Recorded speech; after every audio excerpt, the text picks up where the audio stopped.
طبعا انا شهادتي في السمنه دي في الزبده دي مجروحه، يعني حسبي الله ونعم الوكيل في اي حد بيغش حد عن قصد بصراحه يعني.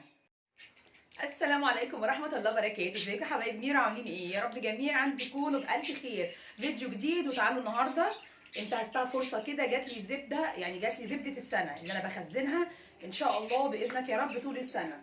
تعالى اقول لكم بسيحها ازاي. ده رقم واحد. رقم اتنين، عايزه اقول لكم الفرق بين الزبده الاصليه الكويسه يعني والمغشوشه، اللي بعض الفلاحات يعني بيغشوها، او بعض الناس بيغشوها عشان يكسبوا طبعا 100% منها مكسب.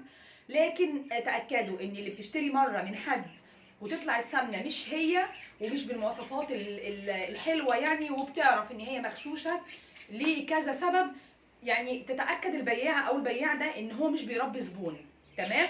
يعني هو بيخسر كل زباينه في بيعه واحده.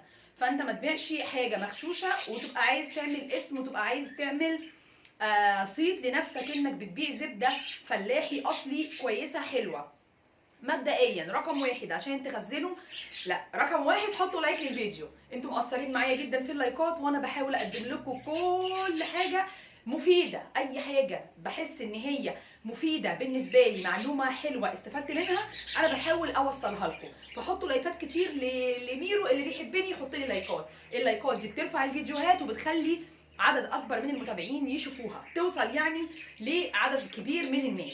ف يعني لو اتفرجتي لغايه الدقيقه دي اضغطي زرار اللايك، تمام؟ وطبعا تعليقاتكم الجميله ودعواتكم ليا اللي بتسعدني. يلا ده اول طلب. تاني طلب بقى، او تاني حاجه يعني معايا، تاني خطوه، تاني نقطه عايزه اوريكم الفرق تعرفوها ازاي. يعني انا دلوقتي يا ميرو اشتريت خلاص زبده. رقم واحد بتشتريها في طوبه، بتشتري الزبده بتاعتك في شهر طوبه، يعني بتشتريها في البرد في السقعه. ليه؟ اعزكم الله بتكون الحيوانات او البهايم، يعني اعزكم الله جميعا، بتكون واكله برسيم والزرع بيبقى نازل عليه المطر، بيكون الزرع حلو ومرعرع، فبالتالي الحيوانات بتاكل حلو وبتتغذى اكل كويس، وبرسيم يكون كويس، بياكلوا اكل حلو يعني. فالناتج بتاعهم من الزبده ومن اللبن ومن منتجات الالبان دي، الناتج بتاعهم بيكون حلو، تمام؟ بيكون حلو. لكن بعد كده لما بتاخري شويه عن الشهور دي، كل ما تدخلي في الشهور بتاعه فصل الصيف ما بتبقاش الزبده احسن حاجه. يعني ممكن تجيبيها للاستعمال، لكن تجيبيها ان انت تستعمليها او تخزني منها، تجيبي كميات مثلا 10 كيلو لطول السنه، مش بتبقى احسن حاجه. انا هقلب لكم كده الكاميرا ثواني حبايبي، هسيحها معاكم. الزبده دي انا جايه لي من الفلاحين، انا اعلي حبه الاضاءه كده علشان ايه. الزبده دي جايه لي من الفلاحين، صاحبتي حبيبتي، ربنا ما يحرمني منها يا رب ويخليها لي اهو. جابت لي كميه حلوه يعني، وهجيب ان شاء الله كميه تانية. بس اوريكم الاول، انا محتاجه اجيب سكينه بسم الله، عشان محتاجه اوريكم حاجه مهمه جدا. الزبده اللي عندي دي يا جماعه مخضره، بصوا لونها. الزبده اللي عندي دي مش بيضه، الزبده اللي عندي دي لونها مخضر شويه، يعني علشان جايالي في وقتها، في وقت اللي انا قلت لكم عليه، حلوه جدا. ده رقم واحد. رقم اتنين، ملهاش ريحه، يعني زبده تحسي تشميها تحسي ريحه اللبن، ريحتها مش غريب، ريحتها مش غريب ومش زفر، ريحتها حلوه. ثالثا بقى وده الاهم، اهو تعرفي ازاي؟ بتجيبي حته الزبده في ايدك وتفضلي تدعكي فيها كده كده، لو ساحت منك زي الكريم، بصوا ساحت ازاي، كانك حاطه كريم على ايديكي. بصوا اهو اهو، ده مش تجاربي ولا كلامي، ده كلام الفلاحين والله العظيم.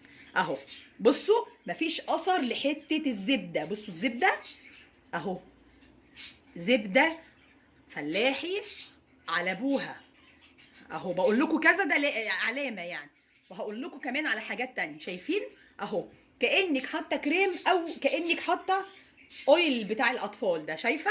مفيش معامل للزبده دي، الزبده الاصليه بتاعت الفلاحين اللي بخيرها مش مغشوشه. تعرفي الزبده التانية بقى، بتمسكي حته الزبده وتبداي تعملي كده ما بترضاش تسيح معاكي، بتبقى مخرزه.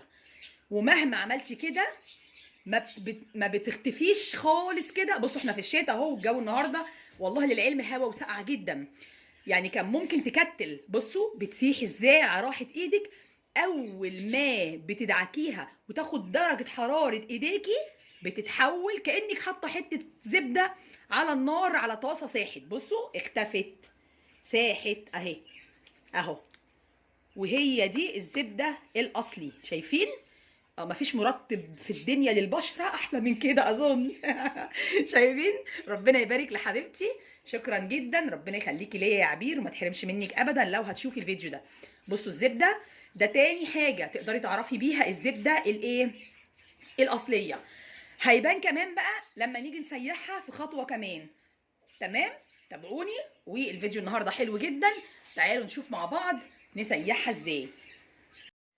يلا نصلي بسم الله كده يا جماعه، نقول بسم الله الرحمن الرحيم. اللهم صل وسلم وبارك على سيدنا محمد. حله كده كبيره بقى على النار، وبصوا يمكن هنا في الاضاءه باينه ان هي مخضره. بسم الله الرحمن الرحيم. اللهم صل وسلم وبارك على سيدنا محمد. جبت بقى، هاتي اي حله كبيره عندك. دول معايا 5 كيلو من الزبده. اللهم صل على سيدنا محمد. تمام اهو. حط كل كميه السمنه كده.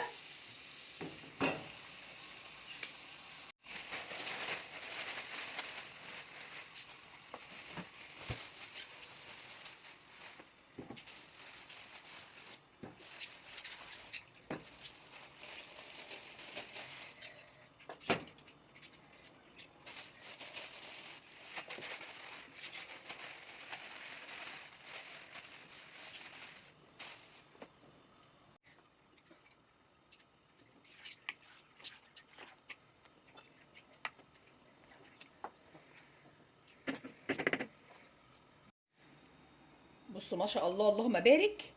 الزبده بتاعتي او السمنه الفلاحي بتاعتي لونها مخضر ازاي، لسه ما ساحتش ولا اي حاجه. انا بوريكم لونها وهي لسه في اول مرحله من التسييح. بصوا عايزين تخزنوا زبده اصلي، تحسوا ان هي اصلي وحلوه طول السنه، يبقى لازم قطعه الزبده بتاعتك ما تبقاش بيضه خالص، لازم تكون مخضره كده لما تيجي تسيحيها، وما تكونش حادقه. فاهميني حبايبي؟ يعني لما تدوقيها كده، طبعا احنا صايمين بس ايه، انا دقتها اول ما جات لي، اول ما وصلتني ودقتها بعد الفطار. الحقيقه الزبده دلعه. انت اللي وانت بتسيحيها دلوقتي هنحط لها شويه ملح. زبده اصلي مش مغشوشه خالص خالص خالص. هنشوف كمان دلوقتي بعد ما تسيح هتخس ولا مش هتخس.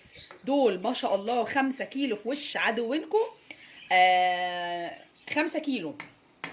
هنشوف بعد ما نسيحها، وطبعا ده بيرجع لكميه الخض او اللبن اللي بتبقى موجوده من وهم بيصنعوها اصلا. لو هم مصفيين منها ميتها كويس جدا جدا وما فيهاش لبن كتير ما بتخسش كتير. فهنشوف يعني موضوع ان هي تخس او ما تخسش كتير ده ما تنقصش يعني بعد التسييح، ده ما يفرقش حاجه في موضوع ان هي اصلي ولا مغشوشه. تمام؟ انا بقول لكم بس دي بتبقى يعني ايه، من ضمن علامات انك شارياها من حد كويس وعنده ضمير. بتبقى لا مخلوطه طبعا مش مغشوشه، وبتبقى بتقل حاجه بسيطه جدا. يعني ممكن ال5 كيلو دول لو صفصفوا على 4 كيلو ونص مثلا، لو خس كله نص كيلو او 700 جرام تبقى كويسه جدا حلوه جدا. هم دول شويه اللبن اللي اتبخروا منها. تمام؟ هنشوفها في المرحله الثانيه ونرجع مع بعض تاني نشوفها وهي بتغلي. زبدتي دلع وما فيهاش ملح خالص، شويه ملح صغيرين كده على كف ايديا، قيمه معلقه ملح كبيره اهو. شايفين حبايبي اهو.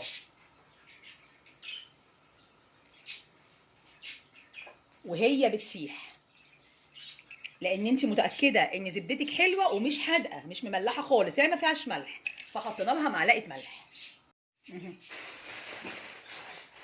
كنت عند ماما بقى امبارح بفطر عندها وجايبه حليب، قلت بالمره ايه اغليه كده وانا واقفه.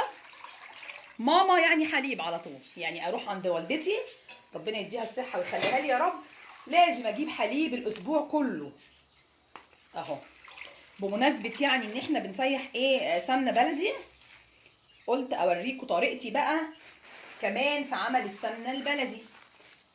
بتجيبي كميه من الحليب محترمه كده، تمام، يعني 3 4 كيلو، شوف انت استعمالك للحليب ايه في الاسبوع. بجيب كميه حليب محترمه و بغليها وبسيبها على البوتاجاز تبرد خالص وبدخلها التلاجة. وبعدين تاني يوم ببص الاقي، طبعا ده يتوقف على نوع، يعني على اللبان او السوبر ماركت اللي انت جايبه منه اللبن. لو لبن حلو كده وكامل الدسم وبخيره، مش واخدين منه خيره يعني، طبعا بيبقى القشطه بتاعته بلمها كده من على وش اللبن بعد ما يسقع، مبرومه رول كاني شارياها من بره. القشطه دي بجمعها في حاجه كده في الفريزر، في علب تلاجة في الفريزر. ولما يتجمعوا معايا شويه قشطه حلوين، بقوم مطلعاهم من الفريزر، ضرباهم في الخلاط، ضرباهم على ايدي، افضل الفهم كده، انزل منهم اللبن اللي فيها، تمام، بمعلقه ملح، وبكون كور زبده زي اللي انتوا شفتوها دلوقتي دي قبل ما اسيحها بتتكون. وهي دي الطريقه اللي بعملها فيها، هي دي الطريقه اللي انا بعملها بيها في البيت يعني. وطبعا في ناس كتيره جدا بتعملها كده بنفس طريقتي دي. تمام، نحط بس كده الحليب ده كده اهو، ونرجع مع بعض بقى ايه، نشوف موضوع زبدتنا ايه.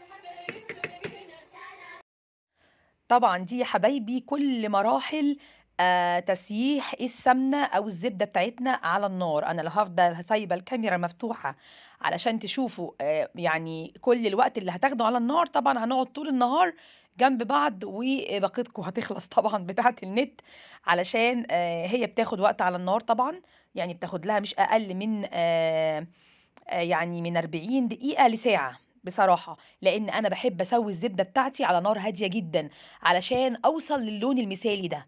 يعني اوعي تعلّي، يعني أنتِ بتخلّي النار عالية في البداية لغاية ما تبدأ تشكشك وتغلي معاكِ، زي ما شُفتوا في المقاطع بتاعة الفيديو اللي فاتت.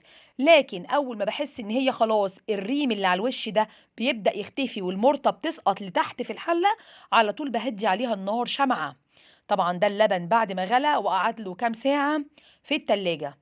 طبعًا باشيله كده، دول 3 كيلو حليب بس يا جماعة، أنا باغلي بال5 وال6 كيلو، دي قشطة الطبق الكبير ده، قشطة حليب 3 كيلو حليب بس. بُصّوا عاملة إزاي ما شاء الله اللهم بارك، مسكّرة ومعسّلة الرَك على جودة اللبان اللي بتجيبي منه. تمام، ده شكل الزبدة بعد ما بتسيح خالص وبتبرد كمان، لإني أنا باحفظها في برطمانات إزاز.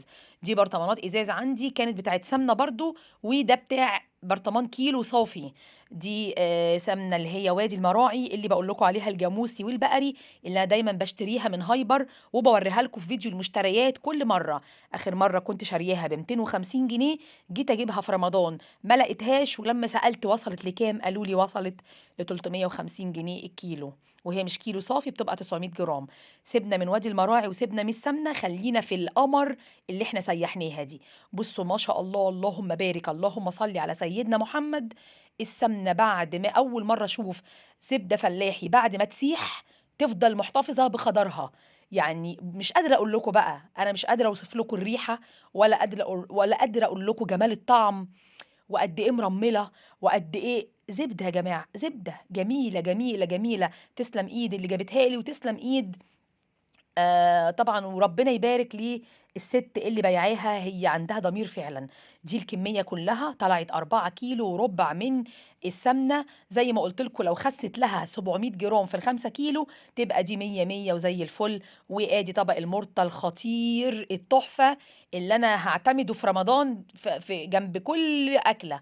انا بموت في حاجه اسمها مرطه جدا جدا جدا. طعمها جميل، وحبايبنا اللي بيصنعوا المش في البيت بيروحوا مخصوص يشتروا من الفلاحين مرطه عشان يحطوها على المش بتاعهم. طبعا عندنا مرطه يعني اهي، عندنا مرطه ببلاش اهي، طلعت لنا من السمنه. جميله جدا ما شاء الله، اللهم بارك يا رب. خلاص خلصنا الفيديو. دي الكميه اللي طلعت. طبعا انا شهادتي مجروحه جدا في نوع السمنه دي بامانه يعني انا من غير ما اشكر فيها كتير، حتى لو حد ملوش قوي في موضوع تسييح الزبده وما بيفهمش قوي في نوع السمنه وكده، من لونها واضح ان هي ما شاء الله عليها. طبعا احنا دلوقتي بعد الفطار، انا دقتها وشمه طبعا ريحتها، ده كفايه لونها. يعني انا اتحدى اي سمنه بلدي تتسيح وتفضل محتفظه بلونها الاخضر ده بخضرها بعد ما تسيح. بصوا ما شاء الله. ده غير ان هي ما خستش طبعا كتير. يعني البرطمان ده كيلو، بيجي كمان من بره كيلو، الكيلو بتاعه لغايه هنا. يعني دايما بيبقى 900 جرام صافي لغايه هنا. ده برطمان سمنه سايح. كيلو اهو، 2 3 4 كيلو، ودي نقول مثلا ربع كيلو. ده برطمان صغير عامل ربع كيلو. طبعا ده غير طبق المرطه الجبار ده اللي انا تقريبا هفطر كل يوم عليه. بصوا المرطه، بصوا المرطه وجمالها. بسم الله ما شاء الله، اللهم بارك. ربنا يبارك طبعا لكل حد ما بيغشش حد، وربنا يبارك لحبيبتي وروح قلبي اللي جابتها لي. تسلم ايديها وعينيها طبعا. وانا هخليكي تجيبي لي تاني لو انت بتتفرجي على الفيديو ده. انا جربتها طبعا، وهخليكي تجيبي لي تاني وتالت ورابع. طبعا دول مش خزين سنه ولا حاجه، دول يا دوبك يكفونا مثلا كام شهر، حسب طبعا استعمال كل واحده في مطبخها.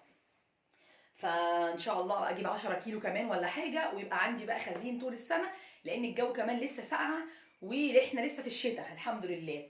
اتمنى الفيديو يكون عجبكم طبعا، واتمنى تكونوا استفدتوا منه. و عاوزه اقول لكم ان دي برطمانات اللي هي بتاعت وادي المراعي، سمنه وادي المراعي اللي انا دايما بقول لكم عليها، بجيبها من هايبر. البرطمان ده كنت اخر مره في هايبر وانا بتسوق الشهر اللي فات وصل 350 جنيه. فطبعا بقت الزبده اسعارها فلكيه. البرطمانات دي الازاز اللي هي بتبقى متسيحه جاهزه، انا كنت جايباه من كام شهر فاتوا ب 250، وصل 350. يعني 4 برطمانات زي دول من اي ماركت بره، كيلو كده صافي يعمل له 1400 جنيه. ال4 كيلو سمنه دول يعملوا 1400 جنيه، ومش بيبقى صافي طبعا، بيبقى ناقص. ده غير ان انت طبعا، هي طبعا جميله وكل حاجه، بس مش زي ما انت تجيبي زبده وتسيحيها وتحسي بالخير في البيت وتطلعي منها مرطه. طبعا انا زي ما شفتوا في المقطع اللي فات، انا شلت القشطه من على وش الحليب. بجمعها بقى، انا بجمعها وبصنع الزبده او القشطه، بكونها من وش اللبن وبسيحها، انا بعملها كور وبحولها زبده. يعني الكور اللي شفتوها في اول الفيديو خالص دي اللي حطيناها مع بعض في الحله، دي انا بصنعها في البيت من اللبن. بجيب كل ما ابقى عند ماما، بجيب ب5 كيلو مثلا حليب او 4 كيلو ايا كان الكميه اللي انا هشتريها، وبغليها كلها دفعه واحده وبحطها في التلاجة. اشيل الوش زي ما انتم شفتوا في المقطع كده، واحوش احوش احوش. يعني يبقى عندك زبده ببلاش، يعني طول السنه بقى عندك سمنه فلاحي وعندك قشطه وعندك حليب. طبعا كفايه انك حليب كامل الدسم وبخيره، يعني حليب مغذي. فاتمنى الفيديو النهارده يكون عجبكم، واتمنى اكون قدرت انقل لكم تجربتي وخبرتي في معرفه السمنه البلدي المغشوشه من المش مغشوشه. حطوا لايك للفيديو، وان شاء الله اشوفكم في فيديو جديد. ربنا يحسن ما بين ايديكم جميعا ويكبر بخاطركم كلكم ويرزقكم من حيث لا تحتسبوا. سلام عليكم، باي باي.